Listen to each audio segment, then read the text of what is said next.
nestled in downtown Richmond. Shockoe Slip brims with lunch spots, cafes, and shops. But 160 years ago, this peaceful corner of the city becomes the flashpoint of one of the most infamous chapters in Virginia history. They broke the windows, they broke down the doors, they took what they wanted.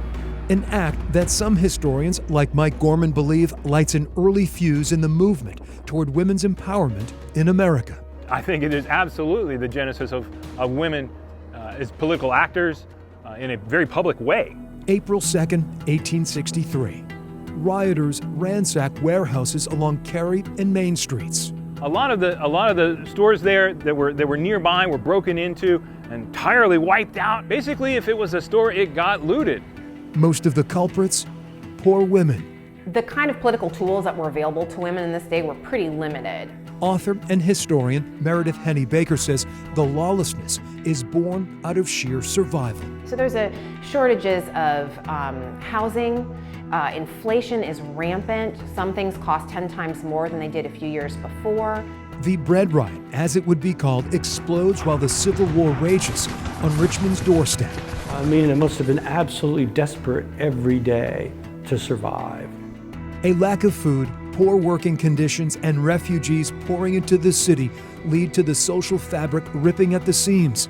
Desperate families starve. This is a political act that they're carrying out. It's just not a riot. It has real implications. Library of Virginia historian Greg Kimball says it all begins when street vendor Mary Jackson organizes a group of women to march to the executive mansion. So being a market person, she sees a lot of people. She communicates with a lot of people. Miss Jackson and her cohorts demand a meeting with Virginia's governor, to no avail.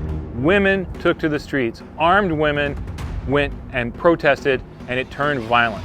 The enraged masses descend from Capitol Square onto the retail district below. Stores and warehouses filled with supplies, the target.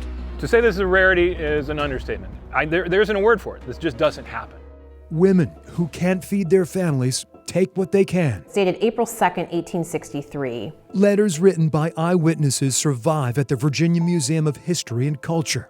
And from there they went down on Cary Street and broke in the store next to Uncle William's and got all the bacon, soap, butter, brooms, and candles. Anarchy and turmoil engulfed downtown. By this time, various estimates of the crowd size had grown to about 5,000.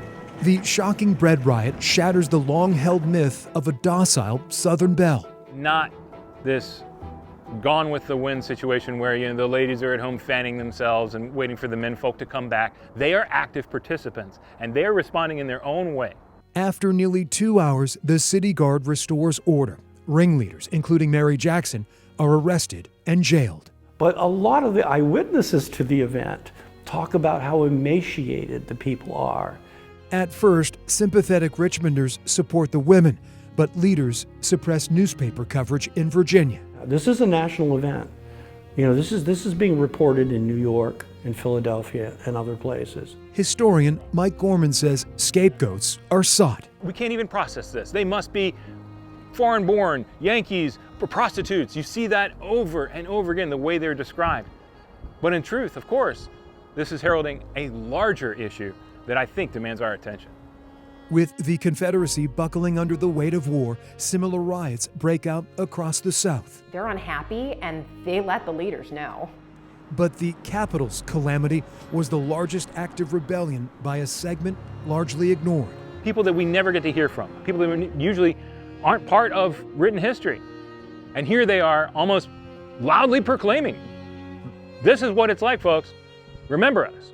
I find that incredibly powerful, and I think we should listen to them. Following the upheaval, the government opens markets for the poor to buy food at prices they can afford. This might be the kind of political action that we might somewhat be used to today, but back then, for it to occur at all is revolutionary. I think it's important to remember the Richmond bread riot because the people at the time didn't want it to be remembered. A footnote in Virginia history, the Richmond bread riot lasts just 2 hours. But Meredith Henny Baker says this often overlooked chapter in women's history still reverberates across the centuries. Because it was a very a bold statement by these women, and their message was, if you're not going to help us, then we're just going to help ourselves. For I Have a Story, I'm Greg McQuaid, CBS 6 News.